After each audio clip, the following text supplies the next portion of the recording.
everybody? It's your boy Gsluke here with our round 3 prize picks targets for this week's US Open. In round 2, it was a profitable day, went 3-1-1 for our card. Our one lone loss was Dustin Johnson, who ended up making 0 birdies on the day, a bad beat and a half, had plenty of birdie putts that could have dropped, but no cigar. It's going to happen from time to time. Golf is a crazy sport, but despite that, we're still able to take home some profit, especially with our smaller cards. Of course, as per usual, I usually round robin all of the props there, so I ended up hitting quite a few of those to mix in, which made it a pretty decent day, right? Not just a 1.2x day. Ended up hitting a few of our 3-4 leg power plays, which a little bit of an extra cherry on top. In this video, though, we'll be talking about my picks here for the third round, how I expect the course to play, the scoring average, what I project that for, and of course, my top 5 props here for the third round. So a lot to talk about. Really excited to hop into this and potentially take home another 5-leg parlay.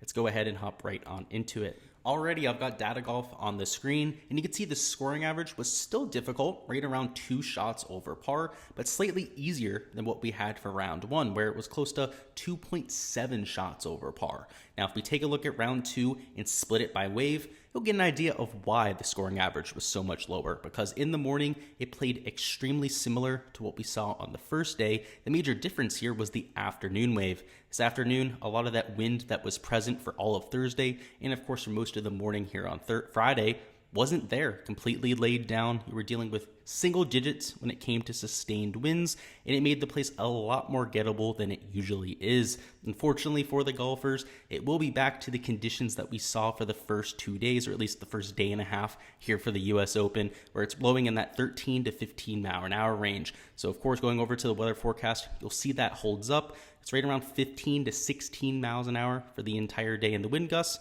nothing drastic either, pretty much consistent with what we're seeing for sustained stuff. Maybe a few wind gusts, they're right around 9 to 10 a.m. But in general, I'd expect it to play very similar to what we saw this morning, which was, again, 2.5 shots over par. But you have to remember, a lot of that is including players that are amateurs, people that weren't in form, a lot of guys that didn't make it through the cut line. So just expect a lot of positive regression in that category, because a lot of those lower tier players aren't playing here on Saturday and Sunday. So rather than just a plus maybe 2 scoring average, maybe the scoring average for the field is effectively, like maybe 1 stroke over par or 1.2 strokes over par. Even if that's the case, it's not because the golf course is going to be playing all that much easier, but it is an important data point to keep in mind when we're going ahead and making our slips here. So with all that being said, what are the props that I have my eye on? So we're going to start with the birdie or better matchup category, where we have one of the more mispriced matchups that we've had for the entire year. So it's going to be Jordan Spieth over Richard Bland here. Jordan Spieth, a high birdie percentage player. He was coming into the week with a stomach illness, and though he hit for us on Thursday, that came out just before lock on Thursday, he should be feeling much better at this point. So for the first 2 rounds, was able to make it through the cut. Day 1 was a little bit more hairy than what we saw today, where he was actually able to make quite a few birdies. We expected that. I played him in fantasy formats. Also was able to take advantage in a few of my prize picks cards. And why not go back to the well? He's had a few days to get over whatever the stomach bug was. Today, the ball striking was there. Maybe not the best off the tee. Was only able to hit 8 fairways on the day. But if he can clean that up, go out there, hit 9 or 10 fairways, he's very, very realistically going to make 5 or 6 birdies here. On the flip side, we have Richard Bland, who's somebody who can be inconsistent at best when it comes to the PGA Tour, and really the only time we see him over here are at these major championships. He's a European Tour first player, obviously getting up there in age, is close to 50 years old, and at this point of his career, doesn't have the firepower that any of the other players on this board do. A lot shorter than the rest of the field here, and in terms of pedigree, is in the 50 to 100 range for world ranking, right? As opposed to all of the players here on the board that are pretty much in the top 25 of the OWGR. So for me, from a pedigree perspective, it makes a lot of sense to get to Jordan Spieth. He should be feeling a lot more healthy here for the third round, and more importantly, he looked a lot better with his skill set today than he did on Thursday. Was hitting fairways, hitting a lot more greens, didn't look nearly as rusty as he was for the first round. This is somebody that I'm certainly willing to get to here for the third day. Next up, we're going to strokes, where our last 4 props are going to be.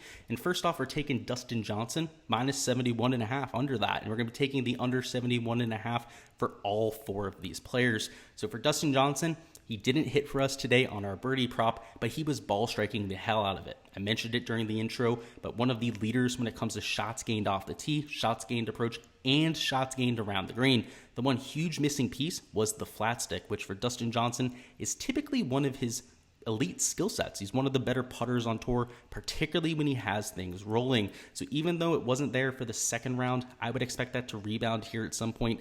Obviously, pretty likely that to happen here in the third round. And if he continues to ball strike it like he has, realistically could shoot something like a 67 or 68 here, and it wouldn't surprise me all too much. The real kicker is the fact that he still shot +2 today, despite not making a birdie all day. If he goes out there, replicates today's performance, makes a birdie putt, which he had so many lip out to, just, one lip in rather than a lip out today, and he would have ended up hitting. So I'm confident getting there. I expect him to go out there, improve on his performance, if anything, based on what we saw today. And it's not going to take all that much to get him under that 71.5 number. Next up, we have Willie Z, who's always somebody I'm looking to target in these major championships. Ever since he played in his first U.S. Open, finished in the top 20, went to the Masters, finished in second place, his second ever major start.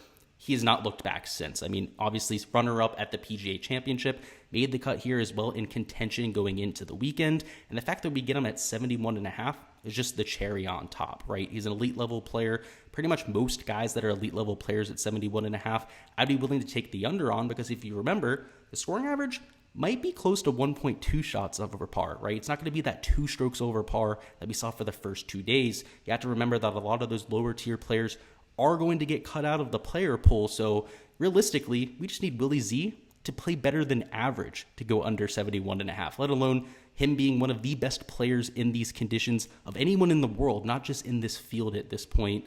Another guy along with Dustin Johnson, I am willing to take the under on. And the ball striking has been there. He's at -1 at this point, so even further up the leaderboard than somebody like a Dustin Johnson at this point. And for that reason, another pick that I'm willing to get to. Last 2 picks. First off, we're going to go with Patrick Cantley, who we're taking the under at 71.5, and another elite level player, right? Kind of similar to a Will Zalatoris, a Dustin Johnson. He's a top 15 player in the world for a reason. The issue with Cantley, the reason why I didn't play him for the first 2 days or in fantasy this week, or at least not significantly in fantasy this week, was due to his major championship record. He's missed plenty of cuts out there, a little bit volatile, especially at golf courses that you'd think he'd play well at. This is another one of those venues you'd expect him to play well at. But I had my concerns. Now that he's gone through the weekend, doesn't have to worry about that pressure, I would expect him to go out there and play a lot more freely. He has to be feeling some of that pressure that, golf fans like myself are putting on him because of those missed cuts. Now that he's gotten that out of the way, I expect him to play a lot sharper. So at 71.5, we just need a 1 over par or better round to go out there and hit. Got the off the tee play we're looking for, a solid approach player, and the one thing that really separates a Patrick Cantley from the rest of the field is his elite level putting on difficult greens. Just think of the Memorial. He's won that twice at this point, finished in the top 3 just a few weeks ago in that golf tournament. Those fast undulating greens that are relatively small, similar setup to what we have here. So it wouldn't surprise me for Patrick Cantley to catch fire with the putter here at some point. And if that's tomorrow, is going to be significantly under the 71.5 number. And even if he doesn't find that putter, has more than enough ball striking prowess to go out there and play a consistent form of golf to shoot something like 1 over or better. And now lastly, the last guy I'm taking is Brooks Kepka at 71.5. And obviously yesterday, my favorite prop on the board was Brooks at 73, and I am going right back to the well. He's somebody who's, first off, a streaky player. When he tends to find a feel, he's able to carry that from round to round. And after round 1, the reason why we got to Brooks is he found that feel for his last 4 or 5 holes. Played him in fantasy today, smashed him in the prize picks format, and that was readily apparent that swing thought that he found was still there. He was striping it with his irons, had an eagle putt today. The putter wasn't even all that sharp for Brooks. So if anything, might expect things to get better for him. Should realistically continue that ball striking. And if he can get a little bit of magic with that short game, I mean, might shoot something like a 66 or 67 tomorrow, kind of similar to a Patrick Cantley. Might be able to get things working a little bit hot with the putter. So love him there at 71.5, projected for much closer to 70 strokes on the slate. And another one of these elite level players where, I'm expecting the scoring average to be right around 71, maybe slightly higher than a 71 tomorrow. I mean, I have these guys projected for, at most 70 strokes, right? They're much better than average players for this field, particularly when they've made the cut. They're coming in with pretty decent form, all ball striking it well. Really confident picks that I'm getting to here. Now, in terms of how I'm structuring this, because we're taking all unders here, obviously the over with the birdie matchups, let's just get to a 10x payout. My auxiliary cards, the extra ones that I'm adding, are all going to have Jordan Spieth in it. So it's going to be that Jordan Spieth birdie prop, which I absolutely love on the slate. I have a 3-leg card I'm adding with the top 3 here. So with Jordan Spieth, Dustin Johnson, and Patrick Cantley. And then I have another 3-leg card where it's Jordan Spieth with Brooks Koepka and Will Zalatoris. And then I have a 4-man card where it's Jordan Spieth with DJ, Patrick Cantley, and Brooks. And then I have another 4-man card where it's Jordan Spieth with DJ, Patrick Cantley, and Will Zalatoris. So quite a few cards that I'm going with for tomorrow. Hopefully you guys caught all of that. But that's what we're going with. Hey guys, that's all I've got for the round 3 picks. Before you hop on out of here, let me know in the comments what your favorite prop on the board is. And also go ahead and let me know why. I'm expecting this to be one of the more profitable slates that we've gone to. We've got a smaller field. Obviously, the cut line has gone through. We have 2 rounds of data to work off of, and we're moving in the right direction, right? Got momentum working the right way. Just need to avoid that Dustin Johnson gaffe where he goes out there and makes 0 birdies, that sort of thing. If things fall our way this time, I'm expecting some pretty nice returns here. So excited for it. Really looking forward to the 3rd round here. If you haven't already smashed a like button, make sure you go ahead and do that. And if you haven't already subscribed to the channel, would highly recommend you go ahead and do that too. That way you don't miss any of the content I'm dropping in the future, including our round 4 prize picks video, which will be coming out tomorrow night. And of course, all of the previews for the rest of the PGA Tour schedule. Constantly covering the tour, whether it's from a fantasy perspective, prize picks. I also do DFS Showdown live streams for all the rounds. Got you covered. You want to be a part of the community. You don't want to miss any of that to come. So make sure you go ahead and hit that subscribe button too. Best of luck with all of your lineups, all of your slips here for the 3rd round, guys. And let's get this cash.